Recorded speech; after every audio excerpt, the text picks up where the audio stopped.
Président, Mesdames et Messieurs les sénateurs, Mesdames et Messieurs. Ce que je vais essayer de faire, étant le seul académique du panel, c'est essayer de replacer ces questions par rapport aux problèmes fondamentaux qu'on a devant nous, compte tenu de l'expérience qu'on vient de faire. Une expérience comme la crise qu'on a rencontrée n'est pas une crise banale. Elle remet en cause le paradigme fondamental de la finance, c'est-à-dire elle remet en cause ce qu'on a appelé l'efficience des marchés et la capacité d'auto-ajustement de la finance. Et donc, quand on a un changement de paradigme, il faut pouvoir obtenir une cohérence de l'ensemble des problèmes de changement régulatoire qu'on veut faire. Et c'est cette cohérence qui est difficile. Je vais simplement poser un certain nombre de questions, peut-être en amont, qui vont peut-être éclairer ce qui a été dit et pour voir comment on peut les compléter.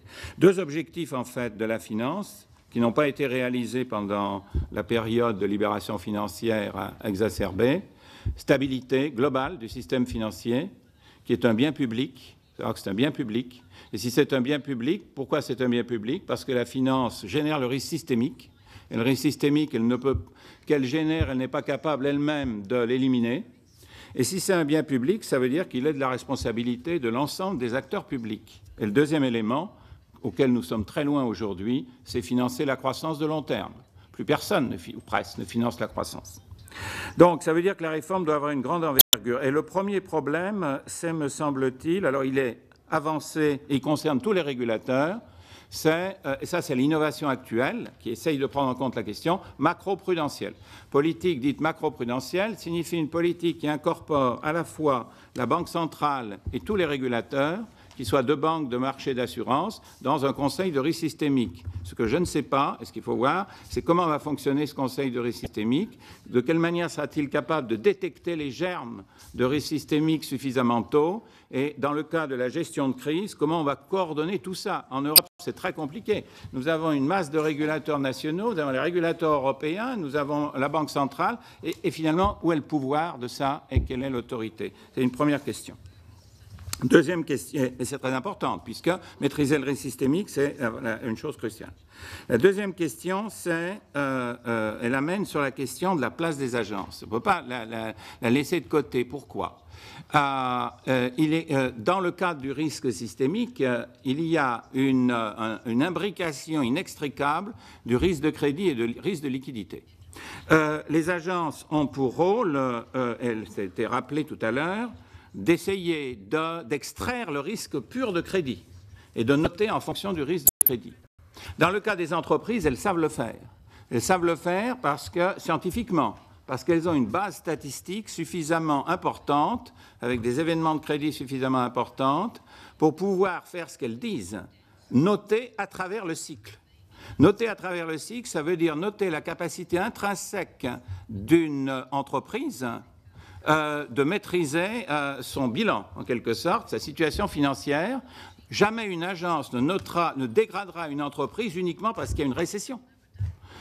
Chacun sait que dans les récessions, les profits baissent. Il peut même y avoir des pertes. Mais ça ne veut pas dire que la capacité intrinsèque de l'entité entreprise est mise en cause en tant que telle. Dans le cadre des souverains, c'est impossible. Dans le cadre des souverains, il n'est pas possible scientifiquement de séparer le risque de liquidité et le risque de crédit. Ce qui veut dire qu'aujourd'hui, dans le cadre des taux d'intérêt que nous avons ou des prix des CDS que nous avons un mélange inextricable de l'inquiétude des marchés à l'égard de la capacité générale de gérer la zone euro et qui n'a rien à voir avec la soutenabilité à long terme des dettes publiques. Je donne un seul exemple, l'Italie, au prix des CDS actuels, ça voudrait dire que l'Italie aurait 30% de chances d'être en faillite, d'être insoutenable. C'est tout à fait aberrant. Je veux dire, les fondamentaux de l'Italie, pendant 30 ans, ils sont restés stables. Pendant 30 ans, personne n'a pensé que même si la dette était élevée, elle était insoutenable. Tout d'un coup, la dette italienne deviendrait insoutenable.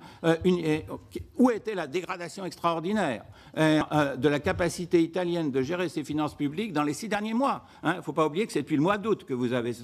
Non, il est clair que là, nous sommes sur un terrible problème qui perturbe vraiment l'ensemble. Alors... l'autre manière de voir les choses, c'est de voir qu'il y a une corrélation très forte entre la variation de la notation des agences et la variation des prix des CDS ou des taux obligataires. Cette corrélation n'est pas normale. Elle signifie quoi? Elle signifie que les investisseurs n'ont plus le moindre libre arbitre. Ils sont maintenant sous influence. Et la raison pour laquelle ils le sont, c'est la responsabilité des États et des régulateurs. C'est parce qu'on a mis les agences au cœur de la régulation, parce qu'on les a mis au cœur des contrats d'assurance. Lorsque vous dites à une compagnie d'assurance, vous ne pouvez pas détenir tel ou tel titre, sauf si il est noté AAA ou AA, vous enlevez le libre arbitre de l'investisseur. Et en même temps, vous enlevez la diversité de l'évaluation du risque et vous créez une perturbation générale. Donc la seule solution, à mon avis, qui est beaucoup plus radicale de ce qui est fait aujourd'hui, c'est de banaliser complètement les agences pour qu'elles puissent faire ce qu'elles ont dit qu'elles faisaient, une opinion comme une autre, que l'on peut utiliser ou pas utiliser, ce qui n'est pas évidemment pas le cas aujourd'hui. Et ça, c'est aux régulateurs d'extraire les agences de l'ensemble des régulations et d'en faire des organismes privés qui émettent des opinions.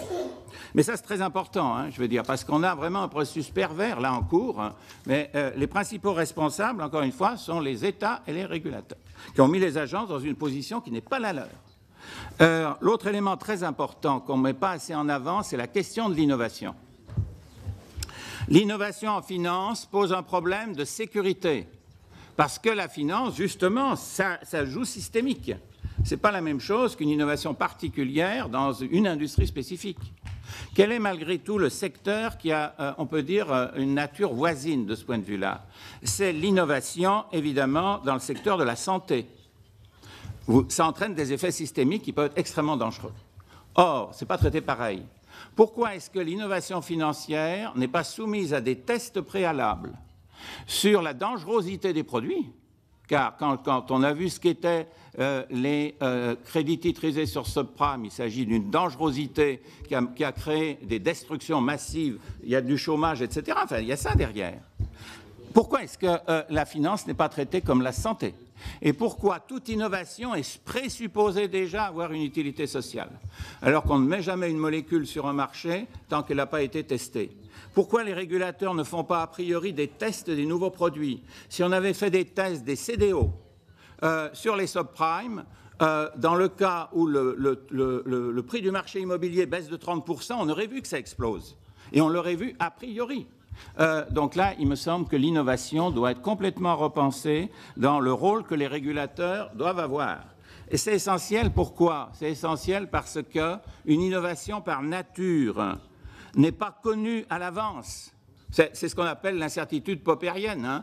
Hein. L'innovation a la caractéristique que le stock des connaissances antérieures ne permet pas de la connaître. C'est-à-dire que le régulateur, face à une innovation, il ne sait pas ce qui va se passer.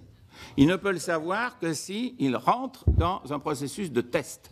Et donc, ça me paraît un point fondamental. On ne met pas du tout assez accent sur la critique de la manière dont on conçoit l'innovation en termes financiers.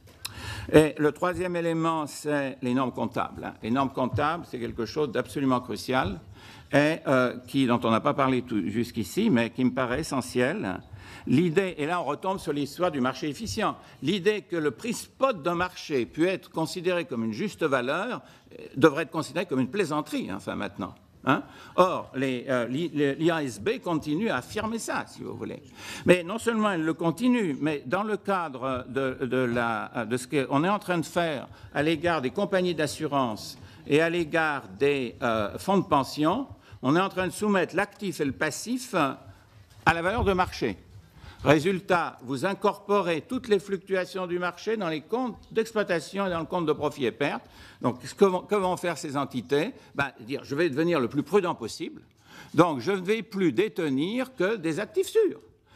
Et donc, on met totalement en question le financement du long terme si on continue dans ce sens. Voilà des problèmes de fond. Dernier élément, et ça, il renvoie à la question de connaître les transactions, hein, ce dont a parlé M. Jouyet. C'est la question de sortir, c'est notre problème fondamental de la finance, sortir du too big to fail, hein, ou plus fondamentalement du too systemic to fail, car ça concerne pas seulement des banques, mais ça concerne aussi des shadow banks. Eh bien, ça veut dire que si vous ne connaissez pas, alors l'idée c'est de dire on va leur demander des living wills, mais il faut pouvoir arriver à décomposer. ce qu'on appelle les living wills, c'est-à-dire des testaments à l'avance, qu'on demande aux banques. Mais faut-il que les... Pourquoi ça peut penser à Lehman Brothers. Lehman Brothers avait construit environ 3000 véhicules hors bilan. En conséquence, si vous ne connaissez pas en effet l'état des transactions dans l'ensemble des marchés où il y a, vous ne pouvez pas faire cette décomposition d'une entité qu'on veut mettre en faillite de manière ordonnée. Et par conséquent, le lien entre le problème d'avoir une transparence en matière de transactions renvoie pas seulement au fonctionnement des marchés, mais renvoie à ce problème fondamental qui est la maîtrise du risque systémique en mettant les banques dans le lot commun de la menace de la faillite. Je vous rappelle que c'est le dernier point que je voudrais dire, c'est que le capitalisme ne peut pas correctement fonctionner si un secteur s'affranchit de la contrainte de la faillite. À ce moment-là, ce secteur étant immunisé, évidemment, il va avoir tendance à vouloir influencer de manière rédhibitoire la régulation elle-même, et puis ça met en cause la démocratie elle-même. Je veux dire, il n'est pas normal, si vous voulez, qu'un secteur puisse s'affranchir de la loi commune. Et pour ça, il faut être capable de gérer ce problème fondamental de la faillite des banques. Voilà. Merci, monsieur le professeur. Donc, nous allons maintenant donner la parole à nos deux rapporteurs. Et puis ensuite, l'ensemble de nos collègues pourront intervenir et poser les questions qu'ils souhaitent après ces 5 riches